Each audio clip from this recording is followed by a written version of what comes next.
싫어. 싫단 말이야. 수혁아, 제발 엄마 말 좀 들어라. 싫다는데 왜 자꾸 그래? 오늘은 추우니까 긴 바지 입어. 싫어. 반바지 입을 거야.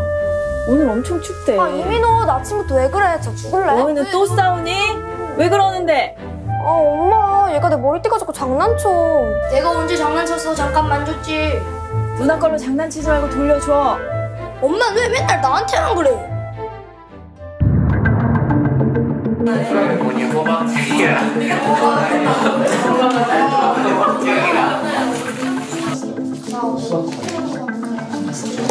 좀 먹자. 아야, 내놔. 같이 좀 먹자고. 아야, 쏟아진단 말이야. 네, 나도. 너네들 진짜 왜 그래? 선생님, 애들이 주위 거 가지고 장난쳐요. 혼내주세요. 친구 걸로 장난치지 말고 얼른 돌려줘. 줄라 그랬어요. 쌤은 맨날 나만 가지고 그래. 얘들아, 그만하고 자리에 앉자.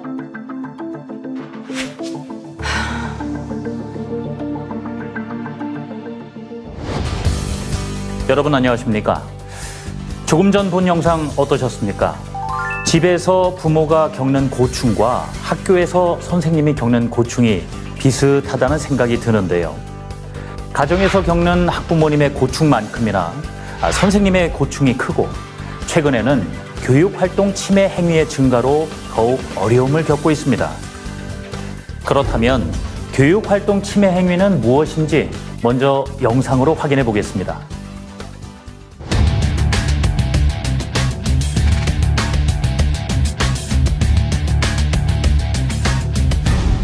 학교는 학생의 학습권을 국가와 학부모로부터 위임받아 학생의 발달 수준에 맞춘 교육과정을 바탕으로 전인적인 교육을 수행합니다. 이 과정에서 중요한 역할을 담당하고 있는 주체가 선생님입니다. 교육공무원법 제43조 제1항에서는 교권은 존중되어야 하며 교원은 그 전문적 지위나 신분에 영향을 미치는 부당한 간섭을 받지 아니한다라고 규정하고 있는데요. 여기서 교권은 선생님이 학생과의 교육활동에 충실할 수 있도록 보호하는 교육권을 의미합니다. 우리나라는 선생님의 지위와 교육활동을 보호하는 내용을 법률로 구체적으로 명시하고 있습니다.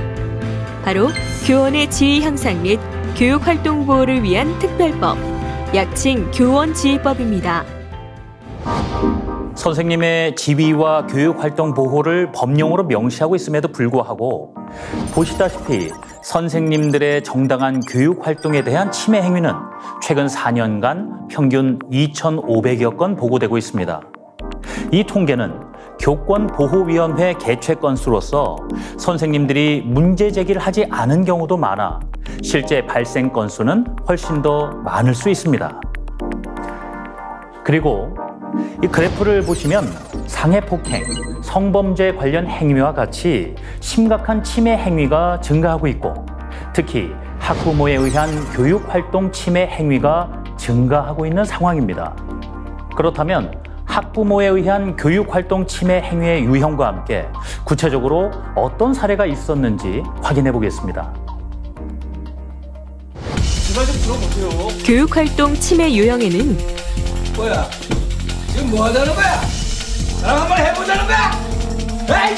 폭행 및 상해, 내가 이 학교를 때려 엎어버려야지. 고소당하고 신문에 나와야 그때 정신 차리겠어요? 협박,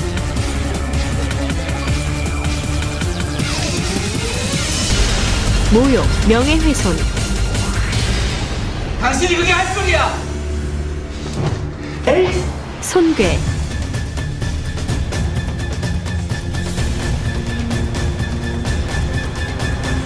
정보통신망법에 따른 불법 정보 유통.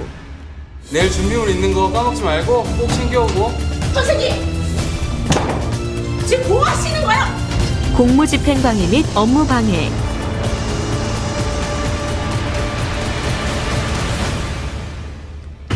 성적 굴욕감 또는 혐오감을 느끼게 하는 행위.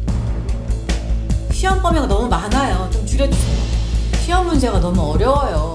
좀 쉽게 내주세요. 우리의 좋은 대학 가야 돼요. 평가 좀 좋게 써주세요. 교원의 정당한 교육활동에 대해 반복적으로 부당한 간섭을 하는 행위. 그 외 학교장이 교육공무원법 제43조 제1항에 위반된다고 판단하는 행위가 포함됩니다. 네, 지금부터는 교육활동 침해 행위에 대해서 좀 더 깊이 있게 알아보려고 합니다. 이 자리에 도움 말씀 주시기 위해서 서미향 교장 선생님 그리고 이나영 변호사님 나와 계십니다. 두 분 어서 오세요. 안녕하세요. 네. 선생님은 아이들을 가르치는 일만 하면 되지 않을까? 이렇게 생각이 쉽거든요. 그런데 정말 많은 일을 하고 계신다면서요, 교장 선생님? 네, 그렇습니다. 수업은 당연하고요. 학생 상담이나 행정 업무까지 일이 아주 많습니다. 네. 글쎄요, 이 학부모님들이 우리 선생님이 얼마나 많은 일들을 하시는지 잘 알고 계실까 싶습니다. 그래서 한 선생님의 일과를 저희가 재구성해 봤습니다. 영상 보고 와서 말씀 나누겠습니다. 보시죠. 저는 중학교 선생님입니다. 저의 하루는 아침에 아이들 등교 지도를 하는 것부터 시작됩니다. 그리고 교실로 돌아와 전달 사항을 전달하고 출석 체크를 합니다. 준비한 수업 준비물들을 가지고 가 아이들을 가르치고 쉬는 시간에는 교감 선생님께 결석 학생 보고를 하고 교무실에서 발생한 학급 사안에 대해 협의를 합니다. 수업이 없는 시간에는 학생 과제물 확인, 수업 자료 체크, 인터넷 연수 듣기, 학부모 예약 상담을 합니다. 점심시간에는 학생 질서 지도, 청결 및 자리 안내 등을 하다 보면 금방 다시 오후 수업 시간이 됩니다. 오후에는 좀 지치기도 하지만 그래도 최선을 다해 아이들을 가르치다 보면 어느덧 종례 시간이 되죠. 가정통신문을 나눠주고 청소 지도까지 한 후 아이들을 보냅니다. 그리고 교직원 회의 등 협의를 하고 학부모와 전화상담, 수업 준비 등을 한 후 퇴근을 합니다. 이렇게 바쁜 하루가 저의 일상입니다. 와, 저도 학부모지만 저렇게 많은 일들을 하시는지 미처 몰랐어요. 참 바쁘시군요. 네, 특히 코로나19 상황처럼 예상치 못한 상황이 발생할 경우에는 그 수업, 원격 수업으로 전환한다든지 또는 아침, 저녁, 점심으로 발열 체크, 자가 진단 확인, 출결 확인, 점심시간 관리까지 선생님들이 예상치 못한 일이 갑자기 업무가 상당히 많아졌습니다. 예, 그러면 그런 일상 중에서 갑자기 교육활동 침해 행위가 발생을 했다. 당연히 뭐 심리적인 압박도 받으시겠지만 우리 선생님들께 어떤 영향이 있을까요? 교육활동 중 특히 수업 시간에 교육활동 침해 행위가 발생하면 수업이 제대로 이루어질 수 없기 때문에 다른 학생들의 학습권도 침해됩니다.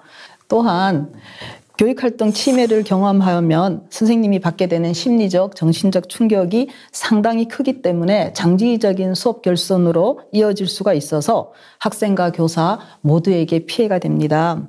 뿐만 아니라 그런 장면을 목격한 다른 학생들의 심리적 불안이 정서적 영향을 주기 때문에 부정적인 태도를 습득하게 하는 등 비교육적인 영향을 줄 수도 있습니다. 잠깐만 돌이켜보면 뭐 내 아이뿐만 아니라 그 모습을 지켜본 다른 학생들까지도 분명히 악영향을 미친다. 이거 좀 명심을 해야 되겠군요. 자, 그래서 2019년에 개정된 교원지휘법에서는 이 교육활동 침해자에 대한 조치가 훨씬 강화됐지 않습니까? 그렇죠? 네, 맞습니다. 2019년에 교원지휘법이 개정이 되면서요. 교육활동 침해행위 학생에 대해서는 학교에서의 봉사, 사회봉사, 특별교육이수 또는 심리치료, 출석정지, 학급교체, 전학, 그리고 고등학생의 경우에는 퇴학 조치까지 가능합니다. 또 학생이 특별교육 이수 또는 심리치료 조치를 받는 경우에는 학생의 보호자까지 이에 함께 참여해야 되는데요. 학부모님께서 이에 참여하지 않으시는 경우에는 300만 원까지 과태료가 부과됩니다. 그 말씀하신 것 외에도 좀 신설된 내용들이 보이던데요. 네, 맞습니다. 형사처벌 대상에 해당하는 교육활동 침해 행위를 한 경우에는 관할청이 직접 수사기관에 고발할 의무도 신설되었습니다. 그리고 피해 교원의 치료와 회복을 위한 보호조치 비용은 원칙적으로 침해 행위를 한 학생의 보호자가 부담을 해야 하고요. 필요시에는 관할청이 우선 부담을 하겠지만 이후 구상권을 청구할 수 있는 조항도 신설되었습니다. 네, 이렇게 교육활동 침해에 대해서 주된 내용들을 설명을 들어보고 있습니다만 그래도 우리 학부모 입장에서는 여전히 궁금한 점들이 많지 않을까 싶습니다. 그래서 학부모님들의 질문을 한 분 한 분 저희가 받아봤고요. 이 자리 통해서 두 분께 좀 답을 바로 들어보면 어떨까 싶습니다. 먼저 질문부터 확인하고 오겠습니다. 학부모로서 의견을 제시하는 일이 교육활동 침해가 될 수 있나요? 궁금하시겠는데요. 부모가 의견을 제시하는 것 자체가 과연 교육활동 침해가 될 수 있나 이런 내용이거든요. 어떻습니까? 네, 물론 학부모는 자녀의 교육에 대해서 학교의 의견을 자유롭게 제시할 수 있습니다. 다만 학교와 선생님의 상황에 따라서 그 의견을 전부 다 들어드릴 수가 없는 경우가 있는데요. 이럴 경우에 학교와 선생님은 그 이유에 대해서 자세하게 설명을 드릴 겁니다. 하지만 그럼에도 불구하고 우리 학부모께서 학교에 너무 과도하거나 부당한 요구를 계속하시는 경우에는 교육활동 침해 행위가 성립될 수 있습니다. 그렇군요. 자, 그럼 다음 또 질문은 무엇인지 확인을 해보겠습니다. 학교를 방문해서 선생님과 상담하고 싶은 경우가 있을 때 이럴 때 어떻게 해야 하나요? 선생님하고 상담을 하려면 어떤 과정을 거치는 게 좋겠습니까? 네, 당연히 선생님께 먼저 미리 연락을 드리시는 게 가장 좋습니다. 그리고 약속을 잡으신 후에 방문을 하시게 되면 학교의 행정실이나 교무실에서 안내를 해주실 겁니다. 그런데 학부모님들께서 간혹 학교를 불쑥 방문하시게 되면 학부모님들께서도 기다리셔야 되는 상황이 발생될 수 있고요. 선생님께서도 교육활동에 지장을 받으실 수 있습니다. 그리고 간혹 퇴근 후에 선생님께 문자나 전화를 하시는 경우도 있을 수 있는데요. 퇴근 후 시간은 선생님들께서 다음날 수업을 위해 준비하시거나 휴식하시는 시간이기도 합니다. 그래서 아주 급박한 사안이시거나 아니면 사전에 상담하기로 약속하신 경우가 아니라면 다음날 업무 시간에 연락을 주시는 게 어떨까요? 알겠습니다. 질문 하나 더 받아보겠습니다. 교육활동 보호를 위해서 가정에서 할 수 있는 일은 무엇일까요? 이 교육활동 보호를 위해서 집에서는 어떻게 해야 될까요? 이 부분은 교장 선생님께서 답을 주시면 어떨까요? 네, 우선 아동과 청소년의 특성에 대해서 학부모님들은 이해하실 필요가 있습니다.